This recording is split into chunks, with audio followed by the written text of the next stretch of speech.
Hi, I'm Neil Druckmann, and I was the director and co-writer. Hi, my name is Halley Gross, and I was the co-writer and narrative lead. I'm Ashley Johnson, and I play Ellie. Hi, I'm Troy Baker, and I played Joel. This whole scene came about because we were trying to figure out how do we recap the previous game just enough for people that haven't played it, or might not have been so many years they don't even remember it. So we thought, oh, Joel could confess to Tommy. And this was, I don't know why I dug my heels in, and I was like, I do not agree with this. And I had such a problem with it because I felt like this was a secret that Joel was going to take to his grave, and he would just bear this sin. And it wasn't until we were on set, and I'm sitting across from Jeffrey, and I'm watching him just listen to Joel. And every take, we went deeper and got better, and more truth came out. It's really small, but you're right, it's really powerful and intimate of this exchange between these brothers, of just how far they've come since he's rejoined Jackson. Yeah. It's become one of my favorite scenes. The meticulousness of this task of fixing up a guitar. And I remember you saying specifically is like, you're really trying to get the grime out. And to me, how that mapped to what he's trying to do in this scene with this conversation is I'm just trying to get every last bit of dirt out. In the original game, we didn't cut to a close-up of Joel and seeing like what was his emotional state coming into that operating room. That look from Tommy. What do you do? I love this right here. I saved her. And we wanted some darkness around that statement of like, the implication is I did whatever I needed to do to get her out of there. And the justification, that comes from that. That is the central question, right? And I think that opening the game on that line is so important because Joel really does believe he saved her. And that's the question for Ellie throughout the game of, did he? I remember just so much work we did on this soundscape right here of just leaving you with that kind of uncomfortable feeling of it was a good thing, but there was definitely a lot of darkness around it. It's a great scene for Tommy as well. Again, now he has to carry the weight of this thing that his brother did. Right now he's not feeling great about it. That's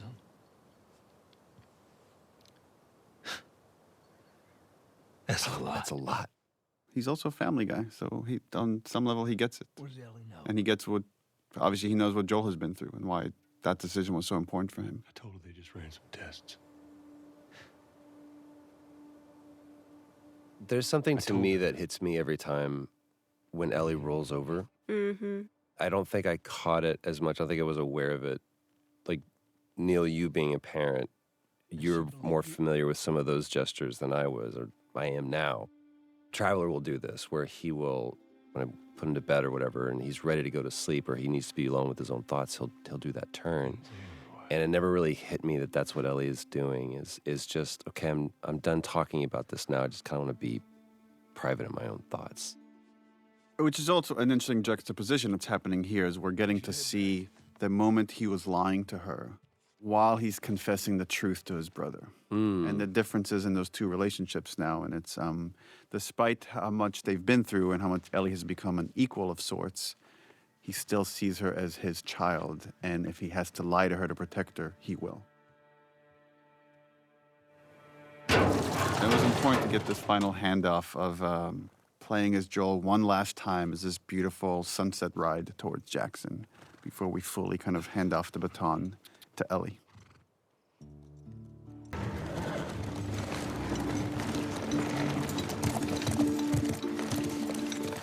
We worked so hard on these transitions to go from cutscene to gameplay.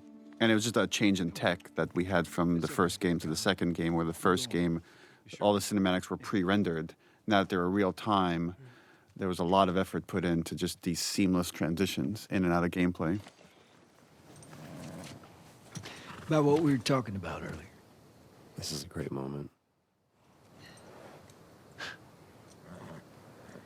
can't say I'd have done different. And you have to wonder, is Tommy telling the truth? Or does he know it's too late to do anything about it? And that's the best truth to put out there. There's also something, it's just occurring to me now, but I think confessing to Tommy really speaks to sort of the themes of the game of how hard it is to be alone and to carry things alone. And even Joel can't do it at a certain point and needs to unload on Tommy. And so what it is for Ellie to isolate further and further and further and carry her secrets alone more and more and more.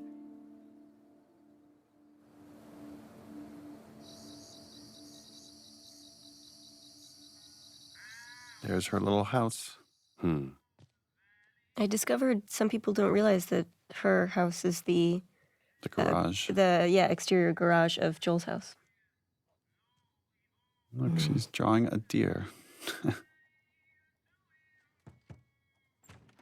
Oh, and you're hearing Sean James' song, which was the song we did for the teaser trailer. Ellie?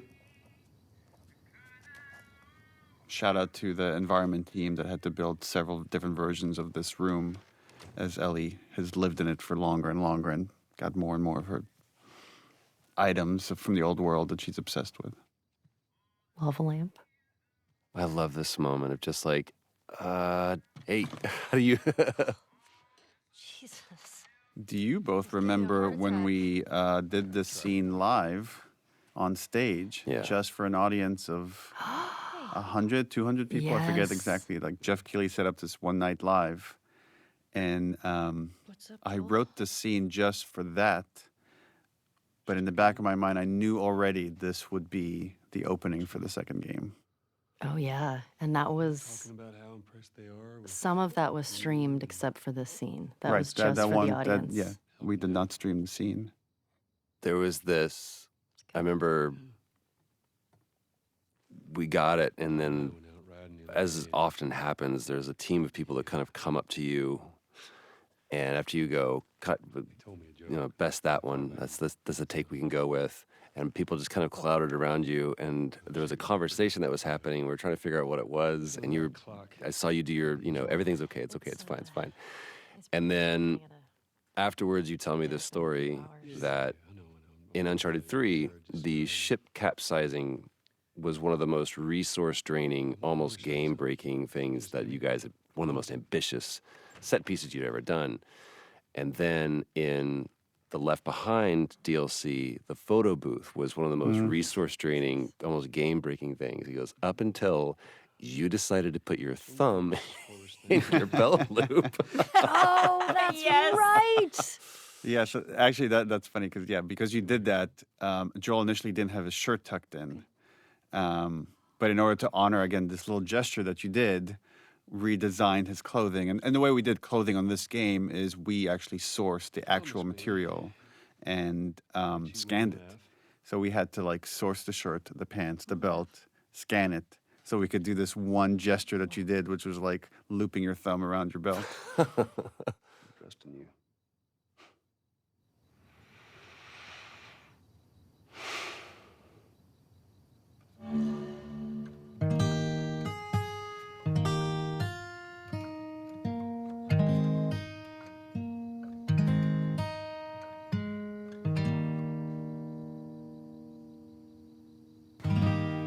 From a writing standpoint, this was a tricky scene because we have to reestablish these characters and their relationship, but also show there's something hanging over them. That there's, we had to honor the ending of the first game, that moment of okay, of lie, that again, Ellie knows something is off, but she doesn't quite know how to deal with it or how to move past it. Right, so this scene has you see at the beginning, she's trying to get rid of him, and then he wins her over by playing the song, and she softens by the end of it. And it's interesting, they talk about you promised you would teach me how to play the guitar, and they're talking about promises and oaths and the idea of keeping your promises. And we know this lie is hanging over them. I love this opportunity this song gives Ellie to watch him. Yeah. Without confrontation. And again, there's so much beautiful acting that you're doing here, Ashley. I know these compliments are making you uncomfortable, but it's look how much she's processing. Yeah. You could see it. You could feel it. And again, talking about when characters make eye contact versus not, is only when he finishes that he finally allows himself to look up. Barely. Barely right there. It's a very intimate thing. Yeah. I don't think I've ever been more nervous than I was in that scene playing that song. Were you more or less nervous when you did it live? For some reason, playing music live to me feels a little bit more at home. But also, I don't know if I fully understood what that song meant to you, Neil. And knowing what it was going to mean now to other people once they played the game. And now there was context to it. Now there was story. First lesson? They care about each other so much. The lighting. Lighting is so gorgeous here. And this was the same pun we had when you both did it live. Do you remember the joke?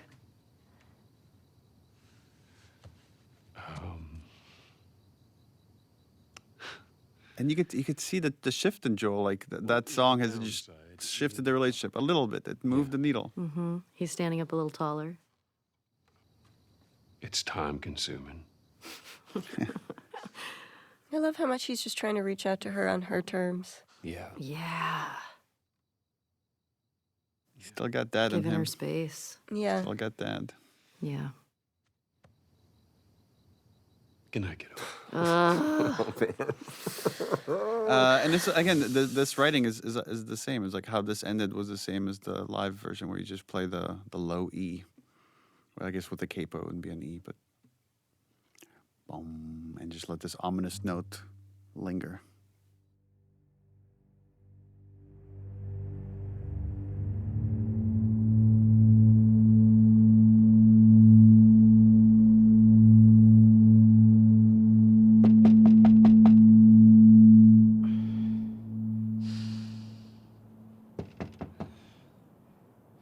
Interesting parallel. In Last of Us Part 1, Joel wakes up after the multi-year jump Was that to a knock at the door. was that an accident? No, that was by design. Sorry, I totally overslept. Just give me a minute and I'll Yeah, initially we had the whole dance and the kiss in the beginning. And then once we moved it to the end, we had to kind of, through exposition and dialogue, hint at what happened. It was just Dina being Dina. It's just Dina being Dina. I was talking about your fight with Seth. Wait, you kissed Dina? I love that that scene kind of plays out like an awkward thing between them as if they had kissed last night, which is really funny. Yeah. You know, it has this like kind of morning after feel, but it's like not about them, which is really charming. I would never. Yeah, that's true. This is so Ashley awkwardness right here. I love it. Messing with you, man. VV awkward. Like don't point, don't bring attention to something that I did, please. It's kind of fucked up you did that. Jesse's the coolest guy. He Look at him. is. He's like, he kissed his girl, and he's like, I'm fine. Yeah. Smells fine.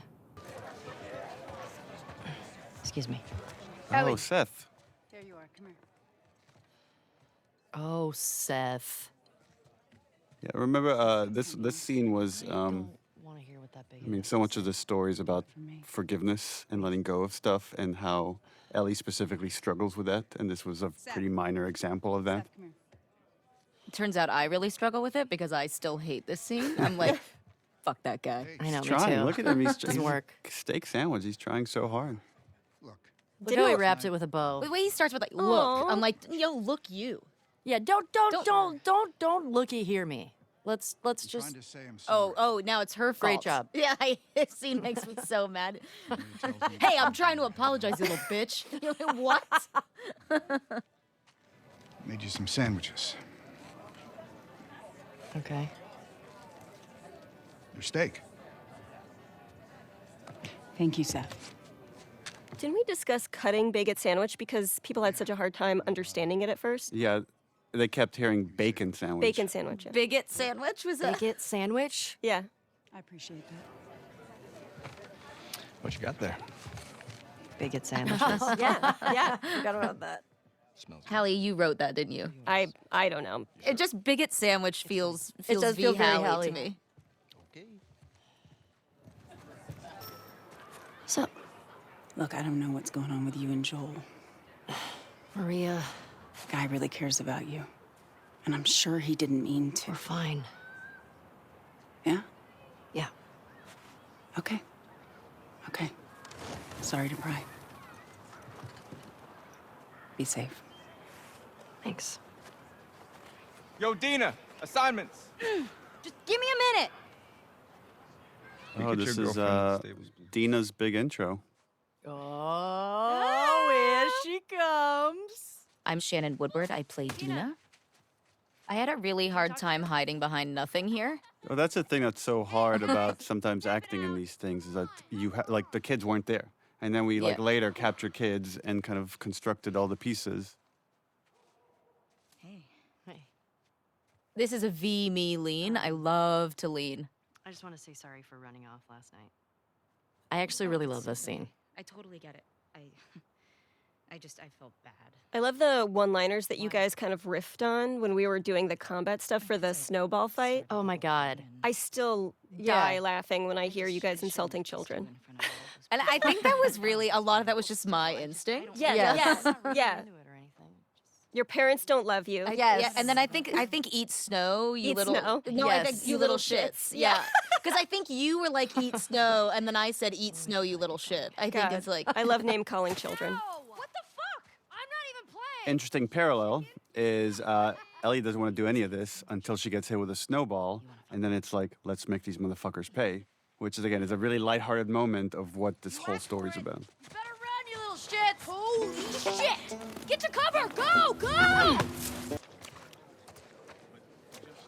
All of the horse acting was always very funny to me because how that works is you have somebody holding on to a rope and you're just kind of Pulling it along. pulling them around. And it would always make me laugh. Fun fact, the guy in the stable there is Yuri, who plays Spider-Man in the Spider-Man Insomniac game. That's Yuri? And this was another big scene. Anytime we have a big scene like this, we can only have so many actors in the volume, so this is captured in pieces. And I remember like Troy played one of like the people kind of Yeah. like, and they were improvising, talking crap in the background. Yeah, and it's not there anymore. There was a bit where he said something kind of Yeah. goading to me, and it's not there anymore. But then every take we did, I'd call him a new name that I thought was like yes. embarrassing. I'd be like, "Listen, Chad." You come back. Be smart about it. Wait, I actually didn't know there's only a certain amount of people you can have on the volume? Get going.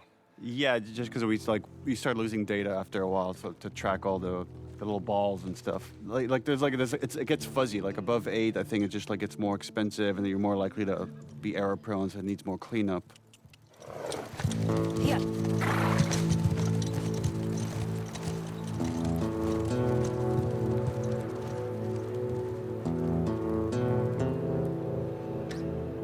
Hi, I'm Laura Bailey, and I played Abby in The Last of Us Part 2. Ominous. And here we have the introduction of this crew, the Salt Lake City crew. There's Neil. Self-insert. And here we have Laura Bailey waking up. This was a repeating motif from the first game of these characters that are haunted by some horrible trauma and can't sleep. The lighting is really nice here. It's really nice everywhere.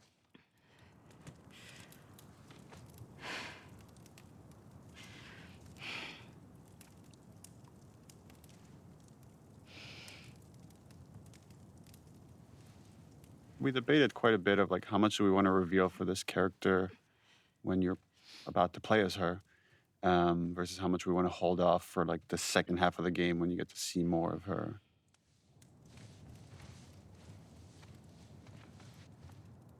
I remember we iterated a lot of how much snow he should have on him because he was just outside. This is one of the audition scenes, I think. What were you dreaming about? Oh, yeah. Oh, that's right. Was I talking? You're doing your... It's important to know that we did not want to cast you in this role. I've heard tell that you did not. Just because you're in so many things and you're so iconic. But You were the best. And once we saw your audition, there was no turning back. What are you gonna do, you know? You painted us into a corner, Laura Bailey. You're welcome.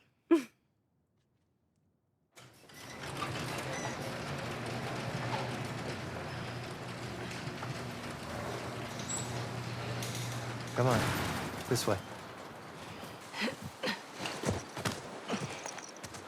This is the first real big choice this character makes, Abby, of do we turn back or does she choose justice? We made it. She's gonna end up choosing justice, just like Ellie does later many times. Choosing obsession. You know? It's a fucking city. Yeah. It's also important to note that, you know, when you're acting in this, there's nothing there. You're in this blank white volume, and we're like, okay, it's snowing. You got to act like you're freezing. There's a town in the distance. It's, you know, so weird though. Like, I never, when I like try to remember a scene or remember performing that moment, I never think of it in terms of like, oh, right, we were in this gray volume. I always had like this visual of every set that was actually supposed to be there. And I think of it in those terms. But I think that's a unique skill that only some actors have. Really? And other actors without the set, without the costume, they can't get into it. They can't lose themselves the way like you and Troy and Ashley do. When I did this audition, Troy was reading opposite me because he was doing all of the Abby auditions. Sure, they'll be happy. And That's right. he forgot all of the lines in this particular scene. And we were just like making stuff up. I remember thinking like, that went really well. These scenes can be very tricky to write, but they're also a lot of fun where you're just given hints of this relationship. And obviously there's this some kind of triangle here between Abby, Owen, and Mel. And Abby does a very poor job of hiding her feelings. It's not just that, though. Should I say congrats? When everyone else sees this, they're going to want to turn back. But it's just interesting that, Convince him. you know, Owen, we're setting up here, he plays this moral conscience for this group. And even here, he's trying to give Abby a way out. Count on you. Abby, I want what you want, but not at any cost. Not at any cost. So it's like there's a line here for justice that he's not willing to cross. And she hasn't found her line yet. Well, it's also like selflessness versus selfishness, right? He now has, even with nothing else, he now has a baby he has to think about, right? Which is the same for Dina, which is the same for Jesse, which is the same for Joel. But she is only thinking about herself. Well, one could argue she's also thinking about her father, that this is all coming out of love, the love she had for her dad, and the injustice that they all experienced in his brutal murder by Joel's hands.